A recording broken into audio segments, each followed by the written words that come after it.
Light amount of danger ಇದ್ರೂ ಅವರು ಆ ರಿಸ್ಕ್ ತಗೊಂಡು ಎಲ್ಲ ಮೇಘಮಾಲೆ ಸಿನಿಮಾಲಿ ಸುನಾದ್ ರಾಜ್ ಅಂತ ಎಲ್ಲರೂ ಕಚ್ಚಿಸ್ಕೊಂಡಿದ್ದಾರೆ. ನನ್ನ ಹೆಂಡತಿ ಮುಂದೆ ನಾನು ಪ್ರಾಕ್ಟೀಸ್ ಮಾಡ್ತಿದ್ದೆ. ಒಂಚೂರು ಏನೋ ಬೇಡ್ಕೊಂಡು ಒಂದೇ ಒಂದು ತಿಲ್ಕ ಥರ ಇಟ್ಟು ನಮ್ಮ ತಾತಂದು ನಮ್ಮ ಮಾವಂದ್ರದ್ದು ನಮ್ಮ ಮನೆಯಲ್ಲಿ ಎಲ್ಲರೂ ಪಾಲಿಸ್ಕೊಂಡು ಬಂದಿರೋ ಒಂದು ನೀತಿ. ಹಾಯ್ ಹಲೋ ನಮಸ್ಕಾರ. ಇವತ್ತು ನಾವಿದ್ದೀವಿ ಡಾಕ್ಟರ್ ರಾಜ್ಕುಮಾರ್ ಅವರ ಮನೆಯಲ್ಲಿ, ಷಣ್ಮುಖ ಸರ್ ಮನೆಯಲ್ಲಿ. ಅವ್ರನ್ನ ಇವತ್ತು ನಾನು ಬಹಳ ದಿನದ ನಂತರ ಭೇಟಿ ಮಾಡ್ತಾ ಇದ್ದೀನಿ. ಏನೋ ಒಂದು ಸರ್ಪ್ರೈಸ್ ಇದೆ ಅಂತ ಹೇಳಿ ಅಂದರು. ಏನು ಸರ್ಪ್ರೈಸ್ ಅಂತ ಅವ್ರ ಬಾಯಾರೆ ಕೇಳೋಣ. ಸರ್ ನಮಸ್ತೆ. ನಮಸ್ತೆ ಮೇಡಮ್. ಸರ್ ಈ ತಿಂಗಳು ಏನೋ ಸರ್ಪ್ರೈಸ್ ಇದೆ ಅಂತ ಕೇಳ್ಪಟ್ಟೆ. ಅದು ನಿಮ್ಮ ಬಾಯಾರೆ ಕೇಳಿದ್ರೆ ನಾನು ಖುಷಿ ಪಡ್ತೀನಿ. ಖಂಡಿತ ತಿಳಿಸ್ಕೊಡಿ ಸರ್, ಏನು ಸರ್ಪ್ರೈಸ್ ಅದು? ಮೇಡಮ್, ಈ ತಿಂಗಳು ಫೆಬ್ರವರಿ 28ನೇ ತಾರೀಕು ನನ್ನ ಮೊದಲನೇ ಸಿನಿಮಾ ನಿಂಬಿಯ ಬನಾದ ಮ್ಯಾಗ ಪುಟ 1 ತೆರೆ ಕಾಣ್ತಾ ಇದೆ. ಅದೇ ಇವಾಗಿನ ಸದ್ಯದ ನನ್ನ ಜೀವನದ big news. Wow, super sir, great. ನಿಂಬಿಯ ಬನಾದ ಮ್ಯಾಲೆ, ನಿಂಬಿಯ ಬನಾದ ಮ್ಯಾಗ ಸಖತ್ತಾಗಿದೆ ಸರ್. ಹೆಸರು ಮಾತ್ರ ಟೈಟಲ್ಲು ಅದ್ಭುತವಾಗಿ ಮೂಡಿ ಬರ್ತಾ ಇದೆ ಅಂತ ಅನ್ಕೊಂತೀನಿ. ಸೊ ಯಾವತ್ತು ನಾವು ಎಕ್ಸ್ಪೆಕ್ಟ್ ಮಾಡ್ಬೋದು ಸರ್ ನಿಮ್ಮ ಮೂವಿ? ಫೆಬ್ರವರಿ 28, 2025. ವಾವ್, ಇನ್ನು ಕೆಲವೇ ದಿನಗಳಲ್ಲಿ ನಾವು ತೆರೆಯ ಮೇಲೆ ನಿಮ್ಮನ್ನ ಕಾಣಬಹುದು. ಸೊ ನಾನು ಡಾಕ್ಟರ್ ರಾಜ್ಕುಮಾರ್ ಅಭಿಮಾನಿಯಾಗಿ ಅವರ ಎಲ್ಲ ಪಿಕ್ಚರ್ನು ನೋಡ್ಕೊಂಡು ಬಂದಿದ್ದೀನಿ. ಎಷ್ಟೊಂದು ಇನ್ಸ್ಪೈರೇಷನ್ ಆಗಿದೆ. ಸೊ ನಿಮ್ಮ ತೆರೆ ಮೇಲೆ ಕಾಣುವಂತಹ ಕಾತರದಿಂದ ನಾವು ಕಾಯ್ತಾ ಇದ್ದೀವಿ ಅಭಿಮಾನಿಗಳಾಗಿ. ಸರ್, ನನಗೊಂದು ಎರಡು ಮಾಹಿತಿ ತಿಳಿಸ್ಕೊಡಿ. ನಿಮ್ಮ ಒಂದು ಮೂವಿ ಎಲ್ಲಿ ಶೂಟಿಂಗ್ ನಡೀತು ಸರ್? ಮೇಡಮ್, ನಿಂಬಿಯ ಬನಾದ ಮ್ಯಾಗ ಪುಟ 1 ಸಂಪೂರ್ಣ ನಾವು ಚಿಕ್ಕಮಂಗ್ಳೂರು ಸುತ್ತಮುತ್ತನೇ ನಾವು ಶೂಟ್ ಮಾಡಿರೋದು. ಹಾಗೆ ಉಡುಪಿಯಲ್ಲಿ ಒಂದಿನ ಮಾಡಿದ್ವಿ. ಹಾಗೆ ಆಗುಂಬೆ ಪಕ್ಕ ಹೆಬ್ರಿ ಅಂತ ಒಂದು ಜಾಗ ಇದೆ, ಅಲ್ಲಿ ಶೂಟ್ ಮಾಡಿದ್ವಿ. ಅದು ಬಿಟ್ಟರೆ ಚಿಕ್ಕಮಂಗ್ಳೂರಲ್ಲಿ ಮಲಂದೂರು ಅನ್ನೋ ಒಂದು ಊರು, ಒಂದು 80% ಅಲ್ಲೇ ಶೂಟ್ ಮಾಡಿರೋದು. ಹಾಗೆ ಅಲ್ಲಿ ಸುತ್ತಮುತ್ತಲಿನ ಪ್ರದೇಶಗಳಲ್ಲಿ ಶೂಟ್ ಮಾಡಿದ್ವಿ. ವಾವ್, ಹಂಗಂತಂದ್ರೆ ಹಳ್ಳಿ ಸೊಗಡು ಜಾಸ್ತಿ ಇರುತ್ತೆ ಅಂತ ಅನ್ನಿಸ್ತಾ ಇದೆ. ಸೊ ಸೂಪರ್ ಆಗಿ ಮೂಡಿ ಬಂದಿರುತ್ತೆ. ಆ್ಯಂಡ್ ನಿಮ್ಮ ಶೂಟಿಂಗ್ ಟೈಮಲ್ಲಿ ಏನೇನು ಒಂದು 2 ವಿಚಾರಗಳು ಶೇರ್ ಮಾಡೋಂಗಿದ್ರೆ, ಏನು ಒಂದು ಮುಖ್ಯವಾಗಿರುವಂತಹ ಪಾತ್ರದ ಬಗ್ಗೆ ಆಗಲಿ ಅಥವಾ ನಿಮ್ಮ ಶೂಟಿಂಗ್ ಟೈಮಲ್ಲಿ ನೀವು ಹೇಗೆ ಎಫರ್ಟ್ ಹಾಕಿರೋದು ಅದ್ರ ಬಗ್ಗೆ ಒಂದು 2 ಮಾಹಿತಿ ಹೇಳಿ. ಮೇಡಮ್, ಶೂಟಿಂಗ್ ಅನುಭವ ಅಂದರೆ ನಾನು ಮೊದಲಿಂದನೂ ಚಿಕ್ಕ ವಯಸ್ಸಿಂದನೂ ಶೂಟಿಂಗ್ಗಳನ್ನ ನೋಡ್ಕೊಂಬಂದಿದ್ದೀನಿ. ಅಂದರೆ ನಮ್ಮ ತಾತಂದು, ನಮ್ಮ ಮಾವಂದ್ರದ್ದು, ನನ್ನ ಕಸಿನ್ಸ್ದು ಎಲ್ಲ ನಾನು ನೋಡಿಕೊಂಡು ಬಂದಿದ್ದೀನಿ. ಅಂದರೆ ಅದು not as a part of the team. ಅಂದರೆ ಸುಮ್ಮನೆ ಹೋಗಿ ಶೂಟಿಂಗ್ ನೋಡೋಕ್ಕೆ, ಅದು ಹೇಗೆ ಅದೆಲ್ಲ ನೋಡೋಕ್ಕೆ, ನಾನೇ ಆ ತಂಡದ ಒಂದು ಸದಸ್ಯನಾಗಿ, ಒಬ್ಬ ಕಲಾವಿದನಾಗಿ, ಇದು ನನ್ನ ಜೀವನದಲ್ಲಿ ನನ್ನ ಮೊದಲ ಅನುಭವ. ಇದು ಭಾಳ ಚೆನ್ನಾಗಿತ್ತು.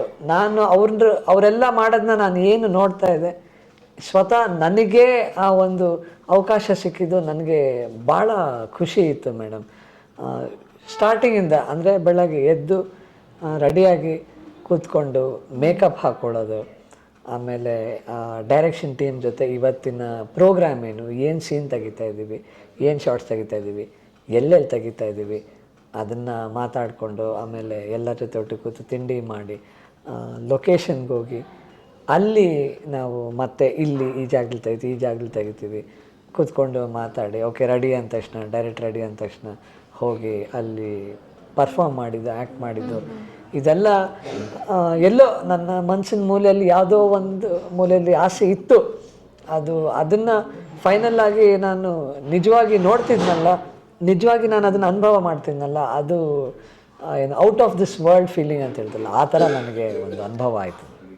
ಸೂಪರ್ ಸರ್, ತುಂಬ ಖುಷಿ ಆಯಿತು. ಜೊತೆಗೆ ನಿಮ್ಮ ಒಡನಾಟ ಮನೆಯಲ್ಲಿ ಹೇಗೆ ನಡೀತಾ ಇತ್ತು? ಆ ಶೂಟಿಂಗ್ ಟೈಮಲ್ಲಿ ನೀವು ಮನೆಗೆ ಟೈಮ್ ಕೊಡ್ತಾ ಇದ್ರಾ? ಜೊತೆಗೆ ಗೋವಿಂದರಾಜು ಸರ್ ಆಗಲಿ, ಲಕ್ಷ್ಮಿ ಅಮ್ಮ ಆಗಲಿ ಆ ಶೂಟಿಂಗ್ ಪ್ಲೇಸಿಗೆ ಬಂದು ನಿಮ್ಗೆ ಎಷ್ಟು ಮೋಟಿವೇಟ್ ಮಾಡ್ತಾಯಿದ್ರು? ನೀವು ಏನೇನು ಇಂಪ್ರೂವ್ಮೆಂಟ್ ಮಾಡ್ಕೊಂಡ್ರಿ? ತಾತನವರ ಪಿಕ್ಚರಿಂದನೂ ನೋಡ್ಕೊಂಡು ಬರ್ತಾಯಿದ್ದೀರಾ. ಶಿವಣ್ಣ ಮಾಮ ಆಗಲಿ, ಪುನೀತ್ ಮಾಮ ಆಗಲಿ, ರಾಘಣ್ಣ ಮಾಮ ಆಗಲಿ, ಯಾರದೇ ಆಗಲಿ ಒಂದು ಇನ್ಸ್ಪಿರೇಷನ್ ತೊಗೊಂಡಾಗ ನೀವು ಏನು ಇಂಪ್ಲಿಮೆಂಟೇಷನ್ ಮಾಡಿಕೊಂಡು ನಿಮ್ಮ ಮೂವಿಗೆ ಏನು ಎಫರ್ಟ್ ಹಾಕಿ ಯಾವ ಥರ ಅದನ್ನು ನೀವು ತೋರಿಸ್ತಾ ಇದ್ದೀರಾ ಜನಕ್ಕೆ? ಮೇಡಮ್, ಇದು ಇನ್ಸ್ಪಿರೇಷನ್ನು, ಲರ್ನಿಂಗ್ ಅನ್ನೋದು ಬರೀ ಪರ್ಫಾರ್ಮೆನ್ಸ್ ಒಂದ್ರದ್ದಷ್ಟೇ ಅಲ್ಲ. ಬೆಳಗ್ಗೆ ಟೈಮಿಗೆ ಎದ್ದೇಳಬೇಕು, ಟೈಮಿಗೆ ರೆಡಿ ಆಗಬೇಕು. ಯಾವ ಟೈಮಿಗೆ ನಾನು ಬರ್ತೀನಿ ಅಂತ ಪ್ರಾಮಿಸ್ ಮಾಡಿರ್ತೀನೋ, ಇಲ್ಲ ನನಗೆ ಟೀಮ್ ಹೇಳಿರ್ತಾರೋ ಆ ಟೈಮಿಗೆ ಆನ್ ಟೈಮ್ ಇರಬೇಕು. ಯಾಕಂದರೆ ಇದು ನಮ್ಮ ಮನೆಯಲ್ಲಿ ಎಲ್ಲರೂ ಪಾಲಿಸ್ಕೊಂಡು ಬಂದಿರೋ ಒಂದು ನೀತಿ ಇದು. ನಮ್ಮ ತಾತನಿಂದ ಹಿಡಿದು ನಮ್ಮ ಮಾವಂದರು, ನನ್ನ ಕಸಿನ್ಸು, ಇವತ್ತಿಗೂ ಯಾರೇ ನೀವು ಅವರ ಸಿನಿಮಾಗಳನ್ನ ತೆಗ್ದಿರೋರನ್ನ ಕೇಳಿದ್ರೆ ಎಲ್ಲರೂ ಹೇಳ್ತಾರೆ ಅಪ್ಪ ಯಾವಾಗಲೂ ಆ ಟೈಮ್. ಅದೊಂದು ಭಯ ಮೊದಲಿತ್ತು. ಲರ್ನಿಂಗ್ ಅಲ್ಲಿಂದ ಸ್ಟಾರ್ಟ್ ಆಯಿತು. ಆಮೇಲೆ ಮೇಕಪ್ ಮಾಡೋಕ್ಕೆ ಮುಂಚೆ ಏನು ಆ ಮೇಕಪ್ ಸೆಟಪ್ ಇರುತ್ತೆ ಅದಕ್ಕೆ, ಆಮೇಲೆ ಮೇಕಪ್ ಕಿಟ್ ಮುಂದೆ ಒಂದು ದೇವ್ರ ಮೂರ್ತಿ ನಮ್ಮ ಮೇಕಪ್ನವರು ಪರ್ಶು ಅಂತ ಅವರು ಇಡ್ತಾಯಿದ್ರು. ದೇವ್ರಿಗೆ ನಮಸ್ಕಾರ ಮಾಡಿಕೊಂಡು ಅವರು ಮೊದಲು ಒಂಚೂರು ಏನೋ ಬೇಡ್ಕೊಂಡು ಒಂದೇ ಒಂದು ತಿಲ್ಕ ಥರ ಇಟ್ಟು ಅವರು ಶುರು ಮಾಡೋರು. ಆಮೇಲೆ ನಾನು ಅವ್ರ ಕೈ ಮುಟ್ಟಿ ನಮಸ್ಕಾರ ಮಾಡಿಕೊಂಡು, ಹೀಗೆ ಇದೆಲ್ಲ ನಾನು ನೋಡಿದ್ದೀನಿ ಮುಂಚೆ. ನಮ್ಮ ಮನೆಯಲ್ಲಿ ಮಾಡ್ತಿದ್ದನ್ನು ನಾನು ಇದನ್ನು ನೋಡಿದ್ದೀನಿ. ನಾನು ಹಾಗೆ ನಾನು ಅದನ್ನು ಅಳವಡಿಸ್ಕೊಂಡಿದ್ದೀನಿ. ಹಾಗೆ ಆಮೇಲೆ ಪ್ರಿಪ್ರೇಷನ್ ಎಷ್ಟು ಇಂಪಾರ್ಟೆಂಟ್ ಅನ್ನೋದು ನಾನು ಅವರಿಂದ ಕಲ್ತಿದ್ದೀನಿ. ಹಿಂದಿನ ದಿನ ಅಂದರೆ ಶೆಡ್ಯೂಲು ಒಂದು ಡೇಟ್ ಕೊಟ್ಟ ಮೇಲೆ ನಮ್ಮ ಡೈರೆಕ್ಟ್ರು ನನಗೆ ಮುಂಚೆನೇ ಆ ಶೆಡ್ಯೂಲ್ದು ಪೋರ್ಷನ್ದು ಸ್ಕ್ರಿಪ್ಟು, ಡೈಲಾಗ್ ಪೇಪರೆಲ್ಲ ಕಳಿಸ್ತಾಯಿದ್ರು ನನಗೆ. ನಾನು ಆದಷ್ಟು ಅದನ್ನೆಲ್ಲ ಓದ್ಕೊಂಡು, ಯಾಕಂದರೆ ಕತೆ ನಾವು ಒಟ್ಟಿಗೆ ಕೂತ್ಕೊಂಡು ಡಿಸ್ಕಸ್ ಮಾಡಿದ್ವಿ, ಡೈರೆಕ್ಟ್ರು, ನಾನು ಮತ್ತು ನಮ್ಮ ತಂಡ ಎಲ್ಲ. ಸೊ ಕತೆ ಅನ್ನೋದೇನು ಅಂತ ನನಗೆ ಆಲ್ರೆಡಿ ಗೊತ್ತಿತ್ತು, ಅಂದರೆ ನನ್ನ ತಲೆಯಲ್ಲಿತ್ತು. ಸೊ ಇದು ಈ ಸೀನು ಇದಕ್ಕೆ ಹೇಗೆ ಹೇಳ್ಬೋದು. ಸ್ಕ್ರಿಪ್ಟ್ ಪೇಪರ್ ಇಟ್ಕೊಂಡು ನನ್ನ ಹೆಂಡತಿ ಮುಂದೆ ನಾನು ಪ್ರಾಕ್ಟೀಸ್ ಮಾಡ್ತಿದ್ದೆ. ಅವ್ರು ಹೇಳೋರು ಇದನ್ನು ಯಾವ ಥರ ಹೇಳ್ಬೋದು ನೀವು ಹೇಳಿ. ಅಂದರೆ ಓವರ್ ಪ್ರಿಪೇರ್ ಮಾಡ್ತಿಲ್ಲ, ಯಾಕಂದರೆ ನಾವು ಏನೋ ಒಂದು ಪ್ರಿಪೇರ್ ಮಾಡಿಬಿಡೋದು. ಸೆಟ್ಗೆ ಹೋದಾಗ ಡೈರೆಕ್ಟ್ರು ಇಲ್ಲ ಸರ್ ನನಗೆ ಈ ಫೀಲಲ್ಲಿ ಒಂದು ರೇಂಜಿಗೆ ಅದನ್ನು ಪ್ರಾಕ್ಟೀಸ್ ಮಾಡೋದು ಇವೆಲ್ಲ ಮಾಡ್ತಿದ್ದೆ ನಾನು. ಮಾಡಿ ಆಮೇಲೆ ಡೈರೆಕ್ಟ್ರಿಗೆ ಹೋಗಿ ಈ ಥರ ಕೆಲವೊಂದು ಡೈಲಾಗಲ್ಲಿ ಈ ಥರ ನಾವು ನೋಡಬೇಕಂದ್ರೆ ನಾವು ಕೋ ಆ್ಯಕ್ಟರ್ಸ್ ಜೊತೆ ಎಲ್ಲ ಕೂತ್ಕೊಂಡು, ಈಗ ನನ್ನ ಜೊತೆ ಯಾವ್ದು ಕಾಂಬಿನೇಷನ್ ಸೀನ್ ಇದೆ ಅದು ಕೂತ್ಕೊಂಡು ಅವ್ರು ಹೇಳೋರು ಇಲ್ಲ ಸ್ವಲ್ಪ ಈ ಥರ ಚೇಂಜ್ ಮಾಡಿಕೊಂಡ್ರೆ ಹೇಗೆ ಅಂತ ನನಗೂ ಹೇಳೋರು. ನಾನು ಹೌದಲ್ವಾ ಅಂತ ನಾವು ಆರ್ಟಿಸ್ಟ್ಗಳು ಡಿಸ್ಕಸ್ ಮಾಡಿಕೊಂಡು ಆಮೇಲೆ ಡೈರೆಕ್ಷನ್ ಟೀಮ್ನ ಕರೆದು ನಮ್ಮಿಬ್ಬರಿಗೆ ಹೀಗೆ ಅನಿಸುತ್ತೆ, ನಿಮ್ಗೆ ಹೆಂಗೆ ಅನಿಸುತ್ತೆ ಅಂತ. ಅವರು ಭಾಳ ಓಪನ್ನಾಗಿ ಫ್ಲೆಕ್ಸಿಬಲ್ ಆಗಿ ಹೌದು ಸರ್ ಚೆನ್ನಾಗಿ ಬರುತ್ತೆ ನೋಡೋಣ ಮಾಡಿ ಅಂತ. ನಮ್ಮ ಡೈರೆಕ್ಟ್ರ್ ಅಂತೂ ಅಶೋಕ್ ಕಡಬ ಅಂತ ಹೇಳಿ ನನ್ನ ಚಿತ್ರದ ನಿರ್ದೇಶಕರು, ಅವರು ಭಾಳ ಓಪನ್ ಮೈಂಡೆಡು, ಭಾಳ ಫ್ಲೆಕ್ಸಿಬಲ್ ಡೈರೆಕ್ಟ್ರು ಅವರು. ತುಂಬ ನಮ್ಮ ಕ್ರಿಯೇಟಿವ್ ಸೈಡ್ನ ಆಚೆ ತರೋಕ್ಕೆ ಭಾಳ ಒಂದು ಮೋಟಿವೇಟ್ ಮಾಡ್ತಿದ್ರು. ನಾವು ಹೆಂಗಾಗೋಗಿತ್ತಂದರೆ ನಮಗೇನು ಅನಿಸಿದ್ರು ನಾವು ಹೇಳ್ತಿದ್ವಿ. ಅಂದರೆ ನಾವು ಹೇಳಿದೆ ಫೈನಲ್ ಆಗಬೇಕು ಅಂತಲ್ಲ, ಈ ಪಾರ್ಟ್ ಆಫ್ ಡಿಸ್ಕಷನ್ ಅಷ್ಟೇ, ಒಂದು ಚರ್ಚೆ ಅಷ್ಟೇ. ಆಮೇಲೆ ಎಲ್ರಿಗೂ ಓಕೆ ಆದರೆ ನಾವು ಮಾಡ್ತಾಯಿದ್ವಿ. ಹೀಗೆ ನಡೀತು ಇದು ಪ್ರಿಪ್ರೇಷನ್ ಅನ್ನೋದು. ಈ ಇಡೀ ಸಿನಿಮಾ ನಿಂಬಿಯ ಬನದ ಮ್ಯಾಗದ ಒಂದು ಜರ್ನಿ ಏನಿದೆ ಅದೇ ನನಗೆ ಒಂದು ಸ್ಕೂಲ್, ಅದೇ ನನ್ನ ಪಾರ್ಟ್ ಆಫ್ ಪ್ರಿಪ್ರೇಷನ್ ಆಯಿತು. ಭಾಳಷ್ಟು ಕಲ್ತಿದ್ದೀನಿ, ಭಾಳಷ್ಟು ಒಳ್ಳೆ ಮೆಮರೀಸ್ ಇದೆ ನನಗೆ ಈ ಸಿನಿಮಾ ಸೆಟ್ಟಿಂದ. ಅದು ನನ್ನ ಜೊತೆ ಫಾರ್ ಲೈಫ್ ಇರುತ್ತೆ. Super sir, super. ಮತ್ತೆ ನಿಮ್ಮ ಕಾಸ್ಟ್ಯೂಮ್ ಬಗ್ಗೆ ತಿಳಿಸ್ಕೊಡಿ ಸರ್. ಇದು ಒಂದು ಹಳ್ಳಿ ಶೈಲಿಯ ಈ ಥರ ಮೂಡಿ ಬರುತ್ತಾ ಅಥವಾ ಹೇಗೆ ಜನಕ್ಕೆ ಹೇಗೆ ತೋರಿಸ್ತಾ ಇದ್ದೀರಾ? ನಿಮ್ಮ ಕಾಸ್ಟ್ಯೂಮ್ ಬಗ್ಗೆ ಒಂದಿಷ್ಟು ಮಾಹಿತಿ. ಮೇಡಮ್, ಕಥೆಯಲ್ಲಿ ಬಂದು ನಾನು ಆ್ಯಕ್ಚುಲಿ ಬೆಂಗಳೂರಿಂದ ಯಾವುದೋ ಬರ್ತೀನಿ 25 ವರ್ಷ ಆದಮೇಲೆ ನನ್ನೂರಿಗೆ ಬರ್ತೀನಿ. ಅಂದರೆ ಕಾರಣಾಂತರಗಳಿಂದ ಚಿಕ್ಕ ವಯಸ್ಸಲ್ಲೇ ತಾಯಿ ಮಗುನ ದೂರ ಇಟ್ಟಿರ್ತಾಳೆ. ಅಂದರೆ ಏನೋ ಪ್ರಾಬ್ಲಮ್ ಇರುತ್ತೆ ಊರಲ್ಲಿ, ಅವನಿಲ್ಲಿದ್ದರೆ ಅವನಿಗೆ ಅಪಾಯ ಆಗುತ್ತೆ ಅಂತ ಹೇಳಿ ದೂರ ಇಟ್ಟಿರ್ತಾಳೆ. ಆದ್ರೂ ಅವನು ಸಿಟಿಯಿಂದ ಬಂದಿರೋನಾದ್ರೂ ಇಲ್ಲಿ ಊರಿಗೆ ಬಂದಮೇಲೆ 80% ಬರೀ ಪಂಚೆ ಅಲ್ಲೇ ನಾವು ಪಂಚೆ ಆ ಕಾಸ್ಟ್ಯೂಮ್ನೇ ನಾವು ಮೇಂಟೈನ್ ಮಾಡಿದ್ವಿ. ನಮ್ಮ ಡೈರೆಕ್ಟ್ರ್ ಹೇಳಿದ್ರು ಇಲ್ಲ ಸರ್ ಚೆನ್ನಾಗಿ ಕಾಣುತ್ತೆ, ಹಿಂಗೆ ಮಾಡೋಣ ಅಂತ. ನಾವು ಈಗ ನೋಡಿದ ಮೇಲೆ ಸಿನಿಮಾ ನಮಗೂ ಅನ್ನಿಸ್ತಾ ಹೌದು ಅಂತ. ಒಂದಷ್ಟು ಜನ ನೋಡಿದವರು ಹೇಳಿದ್ರು ಇಲ್ಲ ಚೆನ್ನಾಗಿ ಕಾಣ್ತಾ ಇದೆ ಅಂತ. ಹೋಪ್ಫುಲಿ ಆಡಿಯನ್ಸ್ಗೂ ಎಲ್ಲ ಜನರಿಗೂ ಅದು ಇಷ್ಟ ಆಗುತ್ತೆ ಅಂತ ನಾನು ಅಂದ್ಕೊಳ್ತೀನಿ. ಎಸ್ ಡಿಫ್ರೆಂಟ್ ಶೇಡ್ ಇರೋದ್ರಿಂದ ಆಲ್ಮೋಸ್ಟ್ ಅದು ಔಟ್ಪುಟ್ ಅಂತೂ ಆಸಮ್ ಆಗಿ ಬಂದಿರುತ್ತೆ ಅಂತ ನಾನು ಅನ್ಕೊತಾ ಇದ್ದೀನಿ. ನೀವು ಹೇಳ್ತಾ ಇರೋ ಮಾತಲ್ಲೇ ಅನ್ನಿಸ್ತಾ ಇದೆ ನೀವು ಎಷ್ಟು ಎಫರ್ಟ್ ಹಾಕಿದ್ರೆ ಅದು ಔಟ್ಪುಟ್ ಹೇಗೆ ಬರುತ್ತೆ ಅಂತ ಹೇಳಿ ನಿಮ್ಮ ಮಾತಲ್ಲೇ ನಾವು ಕೇಳಿದ್ವಿ. ಸೊ ನನಗೆ ಇನ್ನೊಂದು ಮಾಹಿತಿ ಬೇಕಿತ್ತು ಸರ್, ಎಷ್ಟು ಹಾಡುಗಳಿದ್ದಾವೆ ಸಿನಿಮಾದಲ್ಲಿ? ಸಿನಿಮಾದಲ್ಲಿ 4 ಹಾಡಿದೆ. 4 ಹಾಡಿದೆ. ಎಲ್ಲ ಹಳ್ಳಿ ಶೈಲಿಯ ಹಾಡುಗಳೇ ಇದಾವಲ್ವಾ? ಅಲ್ಲ, ಹಳ್ಳಿ ಶೈಲಿ ಅಂತಲ್ಲ, ಆ ಸಿಚುವೇಶನ್ಗೆ, ಯಾವ ಸಿಚುವೇಶನ್ಗೆ ಹಾಡು ಬರೆದಿದ್ದಾರೆ ಆ ಸಿಚುವೇಶನ್ ತಕ್ಕಂಗೆ ಹಾಡಿದೆ.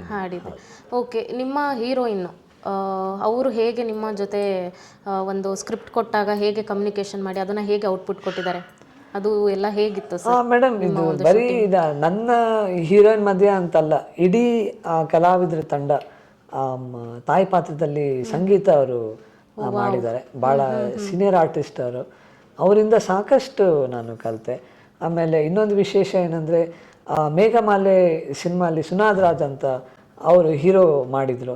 ಅವರು 25 ಇಯರ್ಸ್ ಆದಮೇಲೆ ಮತ್ತೆ ಸಿನಿಮಾ ರಂಗಕ್ಕೆ ಎಂಟ್ರಿ ಕೊಡ್ತಾ ಇದ್ದಾರೆ ನಮ್ಮ ಸಿನಿಮಾದ ಮೂಲಕ. ಅವರು ತಂದೆ ಕ್ಯಾರೆಕ್ಟರ್ ಮಾಡಿದ್ದಾರೆ.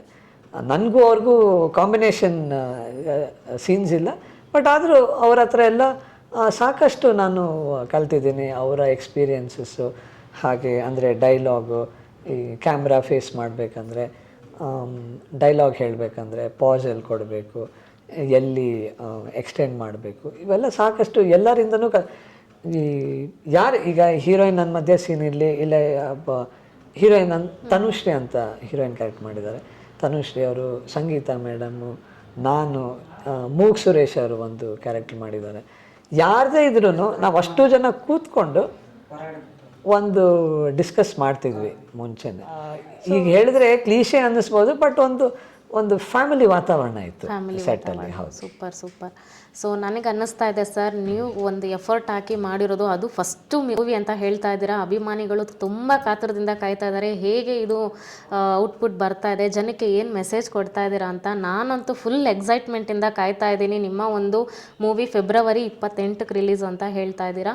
ಸೊ ಎಲ್ಲರೂ ನಾನು ಕೇಳೋದು ಒಂದೇ, ಕನ್ನಡ ಸಿನಿಮಾನ ಬೆಳೆಸಿ ಎಲ್ಲರೂ, ಪ್ರತಿಯೊಬ್ಬರು ನಮ್ಮ ನಿಂಬಿಯ ಬನದ ಮ್ಯಾಗ ಮೂವಿನ ಚಿತ್ರಮಂದಿರಕ್ಕೆ ಬಂದು ನೋಡಿ ಸಪೋರ್ಟ್ ಮಾಡಬೇಕು ಅಂತ ನಾನು ಕೇಳ್ಕೊತೀನಿ.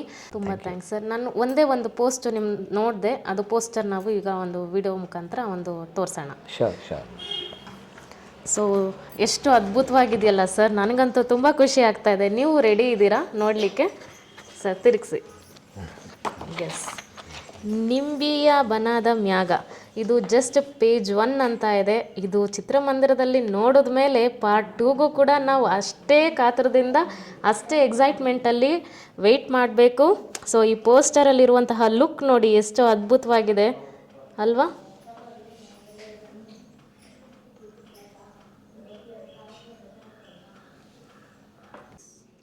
ಎಸ್ ಸರ್, ನಿಮ್ಮ ಒಂದು ಟೀಮ್ ಮೆಂಬರ್ಸ್ ಏನಿತ್ತು ಎಫರ್ಟು, ಜೊತೆಗೆ ನಿಮ್ಮ ಆರ್ಟಿಸ್ಟು ಎಷ್ಟು ಜನ ವರ್ಕ್ ಮಾಡಿದ್ದೀರಾ, ಅವ್ರ ಬಗ್ಗೆ ಒಂದೆರಡು ಮಾತುಗಳು. ಮೇಡಮ್, ಈ ಚಿತ್ರದ ತಾರಾಗಣದ ಬಗ್ಗೆ ಹೇಳಬೇಕಂದ್ರೆ, ನಾನು ಆಗಲೇ ಹೇಳಿದೆ, ಸಂಗೀತ ಅವರು ತಾಯಿ ಪಾತ್ರದಲ್ಲಿ ಮಾಡಿದ್ದಾರೆ, ಸುನಾದ್ ರಾಜ್ ಸರ್ ಅವರಿದ್ದಾರೆ, ತನುಶ್ರೀ ಅವರು ಹೀರೋಯಿನ್ ಕ್ಯಾರೆಕ್ಟರ್ ಮಾಡಿದ್ದಾರೆ, ಇನ್ನೊಬ್ಬರು ತ್ರಿಷಾ ಅಂತ ಹೇಳಿ ಅವರು ಒಂದು ಇಂಪಾರ್ಟೆಂಟ್ ರೋಲ್ ಮಾಡಿದ್ದಾರೆ, ಮತ್ತು ಪದ್ಮಾ ವಸಂತಿ ಮೇಡಮ್ ಅವರು ಮಾಡಿದ್ದಾರೆ, ಮೂಗ್ ಸುರೇಶ್ ಅವರು ಇದ್ದಾರೆ, ಇನ್ನು ಸಂದೀಪ್ ಮಲಾನಿ ಅಂತ ಹೇಳಿ ಒಂದು ಸ್ಮಾಲ್ ಒಂದು ಕಾಮಿಡಿ ರೋಲ್ ಮಾಡಿದ್ದಾರೆ. ಭಾಳ ಚೆನ್ನಾಗಿ ಮೂಡ್ ಬಂದಿದೆ. ಅದು ಅವ್ರ ಜೊತೆ ಶೂಟಿಂಗ್ ಮಾಡಿದ ಎಕ್ಸ್ಪೀರಿಯನ್ಸ್ಗಳೆಲ್ಲ ತುಂಬ ಮಜಾ ಆಯಿತು, ತುಂಬ ಚೆನ್ನಾಗಿತ್ತು. ಇನ್ನೊಂದಷ್ಟು ತಾರಾಗಣ, ಇನ್ನೊಂದಷ್ಟು ಆರ್ಟಿಸ್ಟ್ಗಳು ನಿಂಬಿಯ ಬನದ ಮ್ಯಾಗ ಪುಟ 2ರಲ್ಲಿ ಬರ್ತಾರೆ. ದೊಡ್ಡ ಆರ್ಟಿಸ್ಟ್ಗಳು ಅವ್ರದ್ದು ಪೇಜ್ 2 ಪುಟ 2 ಟೈಮಲ್ಲಿ ನಾನು ನಿಮಗೆ ತಿಳಿಸ್ಕೊಡ್ತೀನಿ. ನನ್ನ ಟೆಕ್ನಿಕಲ್ ಟೀಮ್ ಬಗ್ಗೆ ಹೇಳಬೇಕಂದ್ರೆ, ನಮ್ಮ ನಿರ್ದೇಶಕರು ಅಶೋಕ್ ಕಡ್ಬ ಅವರು, ಇದು ಅವರ 5ನೇ cinema as a director. Producer V Madesh ಅಂತ MGPX ಎಂಟರ್ಪ್ರೈಸಸ್ ಅನ್ನೋ ಬ್ಯಾನರಲ್ಲಿ ಈ ಸಿನಿಮಾನ ಮಾಡಿದ್ದಾರೆ. ಅವ್ರಿಗೆ ಇದು ಮೊದಲನೇ ಸಿನಿಮಾ. ಹಾಗೂ DOP ಸಿದ್ದೇಗೌಡ ಅಂತ ಹೇಳಿ, ಫೋಟೋಗ್ರಫಿ ಅಂತೂ ಬ್ರಿಲಿಯಂಟಾಗಿ ಬಂದಿದೆ ಅಂತ ನೋಡಿದವರೆಲ್ಲ ಹೇಳಿದ್ದಾರೆ. ಅಫ್ಕೋರ್ಸ್ ಅಂಥ ಸುಂದರವಾದ ಮಲೆನಾಡಿನಲ್ಲಿ, ಚಿಕ್ಕಮಂಗ್ಳೂರಲ್ಲಿ ಆ ಹಸಿರು ನಮಗೆ ತೆಗಿಬೇಕಂದ್ರೆ, ಸಿನಿಮಾ ಶೂಟ್ ಮಾಡಬೇಕಂದ್ರೆ ತುಂಬ ಖುಷಿ ಆಗ್ತಿತ್ತು. ಆ ಹಸಿರು, ಆ ಪ್ರಕೃತಿ ನಡುವೆ ನಾವು ಇದ್ದು ಶೂಟ್ ಮಾಡ್ತಾಯಿದ್ದು, ಅದನ್ನು ಭಾಳ ಚೆನ್ನಾಗಿ ಅವರ ಕ್ಯಾಮ್ರಾ ಲೆನ್ಸಲ್ಲಿ ಕ್ಯಾಪ್ಚರ್ ಮಾಡಿದ್ದಾರೆ. ಹಾಗೆ ಅದ್ರ ಜೊತೆಗೆ DI ಮಾಡಿರೋವಂಥ ಧನುಷ್ ಅವ್ರದ್ದು ಸ್ಟುಡಿಯೋ ಇದೆ, ಧನುಷ್ ಸ್ಟುಡಿಯೋಸ್ ಅಂತ, ಅಲ್ಲಿ ಮಾಡಿದ್ದಾರೆ. ಅವರು ತುಂಬ ಚೆನ್ನಾಗಿ DI ಮಾಡಿದ್ದಾರೆ. ಸೊ ಅದು ಗೊತ್ತಾಗುತ್ತೆ ಸ್ಕ್ರೀನ್ ಮೇಲೆ ಅವ್ರ ಎಫರ್ಟು. ಹಾಗೆ ಎಡಿಟ್ರ್ ರವಿ ತೇಜ ಅಂತ ಹೇಳಿ. ಮ್ಯೂಸಿಕ್ ಬಂದು ಹಾಡುಗಳನ್ನ ಕಾರ್ತಿಕ್ ವೆಂಕಟೇಶ್ ಅನ್ನೋರು ಮಾಡಿದ್ದಾರೆ. ಮತ್ತು ಬ್ಯಾಕ್ಗ್ರೌಂಡ್ ಮ್ಯೂಸಿಕ್ನ ಪಳ್ನಿರಾಜ್ ಅಂತ ಒಬ್ಬರು ಮಾಡಿದ್ದಾರೆ. ಬ್ಯಾಕ್ಗ್ರೌಂಡ್ ಮ್ಯೂಸಿಕ್ಕು ಅಷ್ಟೇ ಸಾಕಷ್ಟು ಅಪ್ರಿಸಿಯೇಷನ್ ಸಿಕ್ಕಿದೆ ನಮಗೆ. ನೋಡಿದವರೆಲ್ಲ ಭಾಳ ಖುಷಿಪಟ್ಟಿದ್ದಾರೆ. ಆ ಸೀನಿಗೆ ತಕ್ಕ ಹಾಗೆ, ಆ ಇಮೋಷನಿಗೆ ತಕ್ಕ ಹಾಗೆ ಬ್ಯಾಕ್ಗ್ರೌಂಡ್ ಮ್ಯೂಸಿಕ್ ಭಾಳ ಚೆನ್ನಾಗಿ ಕೂಡ ಬಂದಿದೆ ಅಂತ ಎಲ್ಲರೂ ಹೇಳಿದ್ದಾರೆ.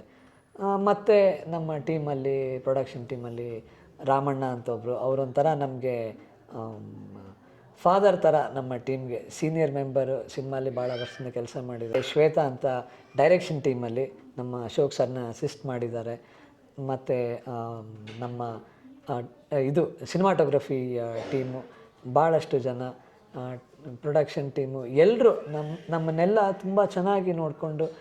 ಕೆಲವೊಂದು ನಾನು ಹೇಳಲೇಬೇಕು, ಚಿಕ್ಕಮಂಗ್ಳೂರಲ್ಲಿ ಕೆಲವೊಂದು ಪ್ರದೇಶ ನಾವು ಸಾಕಷ್ಟು ಎಲ್ಲಿವರೆಗೂ ಗಾಡಿ ಹೋಗ್ತಿತ್ತೋ ಅಲ್ಲಿವರೆಗೂ ಗಾಡಿಯಲ್ಲಿ ಹೋಗಿ ನಂತರ ಸುಮಾರು ನಾವೊಂದು ಹತ್ತು ಇಳಿದು ಕಷ್ಟವಾಗಿರೋ ಜಾಗದಲ್ಲೆಲ್ಲ ನಾವು ಹತ್ತು ಇಳಿದು ಮಾಡಿದ್ದೀವಿ. ಕೆಲವು ಸತಿ ಮಳೆ ಜಾರಿದೆ, ಕೆಲವರು ಜಾರಿದ್ದಾರೆ. ಜಿಗಣೆಗಳು ಮಳೆಗಾಲದಲ್ಲಿ ಅಲ್ಲಿ ಎಲ್ಲರೂ ಕಚ್ಚಿಸ್ಕೊಂಡಿದ್ದಾರೆ.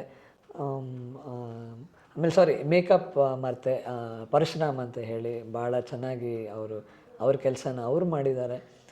ಮತ್ತು ನನಗೆ ನಾವೆಲ್ಲ ಏನೋ ನಮ್ಮ ಕಾಸ್ಟ್ಯೂಮ್ಗಳ ಮಾಮೂಲಿ ನಾವೇ ನಡ್ಕೊಂಡು, ಪಾಪ technical team camera, expensive camera, lights, expensive ಎಕ್ವಿಪ್ಮೆಂಟೆಲ್ಲ ಹೊತ್ಕೊಂಡು ಏನು ಕಲ್ಲು ಬಂಡೆ, ಬೆಟ್ಟ, ಏನು ಎಲ್ಲೋ ಒಂದು ಜಾಗ ಕೆಳಗಡೆ ಹೋಗ್ಬೇಕಂದ್ರೆ ಫಾಲ್ಸ್ ಹತ್ರ ಎಲ್ಲ ಅಲ್ಲೆಲ್ಲ ಇಳಿದು ಭಾಳ ಎಷ್ಟು ಒಂದು some light amount of danger ಇದ್ರೂ ಅವರು ಆ ರಿಸ್ಕ್ ತೊಗೊಂಡು ಎಲ್ಲ ಅದೊಂದು ಬ್ಯೂಟಿ ಕ್ಯಾಪ್ಚರ್ ಮಾಡಬೇಕು, ಇಲ್ಲ ಚೆನ್ನಾಗಿರ್ತೇಳಿ ತೆಗಿಲೇಬೇಕು ಅಂತ ಭಾಳ ಶ್ರಮಪಟ್ಟು ನಮ್ಮ ಟೆಕ್ನಿಕಲ್ ಕ್ರೂ ಕೆಲಸ ಮಾಡಿದ್ದಾರೆ.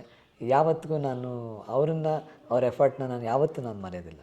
Super sir. ನನಗೆ ಅನ್ನಿಸ್ತಾ ಇದೆ, ನೀವು ಹೇಳ್ತಾ ಇರೋ ಒಂದು ಎಕ್ಸ್ಪೀರಿಯನ್ಸ್ ಇದೆಯಲ್ಲ, ನನಗೆ ಒಂಥರ ಖುಷಿ ಆಗ್ತಾ ಇದೆ, ಎಕ್ಸೈಟ್ಮೆಂಟ್ ಇದ್ದೀನಿ. ಪ್ರತಿಯೊಬ್ಬರು ಒಂದು ಟೆಕ್ನಿಷಿಯನ್ ಟೀಮಿಂದ ಹಿಡಿದು ನೀವು ಪ್ರತಿಯೊಂದು ಮೇಕಪ್ ಆರ್ಟಿಸ್ಟ್ವರೆಗೂ ನೀವು ಎಷ್ಟು ಚೆನ್ನಾಗಿ ಹೆಸರು ತೆಗೆದು ಹೇಳ್ತಾ ಇದ್ದೀರಾ ಅಂದರೆ, ನಿಮ್ಮ ಒಡನಾಟ ಎಷ್ಟು ಚೆನ್ನಾಗಿದೆ, ನಿಮ್ಮ ಆತ್ಮೀಯತೆ, ನಿಮ್ಮ ಹೃದಯವಂತಿಕೆ ಎಷ್ಟು ಖುಷಿ ಆಗ್ತಾ ಇದೆ ಅಂದರೆ. ಈಗ ಅಟ್ಲೀಸ್ಟು ಟೆಕ್ನಿಷಿಯನ್ ಅಂತಂದರೆ ಈಗಿನ ಕಾಲದಲ್ಲಿ ಅವ್ರನ್ನ ಗುರ್ತಿಟ್ಕೊಳ್ಳೋದು ಆಗಲ್ಲ, ಯಾಕಂದರೆ ಬ್ಯುಸಿ ಇರುತ್ತೆ. ಬಟ್ ನೀವು ಅಷ್ಟೊಂದು ಪ್ರೀತಿಯಿಂದ ಪ್ರತಿಯೊಬ್ಬರದ್ದು ಹೆಸರು ಹೇಳ್ತಾ ಇದ್ರಲ್ಲ, ನನಗೆ ತುಂಬ ಖುಷಿ ಆಗ್ತಾ ಇದೆ ಸರ್. ನೀವು ನಿಜವಾಗ್ಲೂ ಗ್ರೇಟ್ ಅಂತಾನೆ ಹೇಳ್ಬೋದು.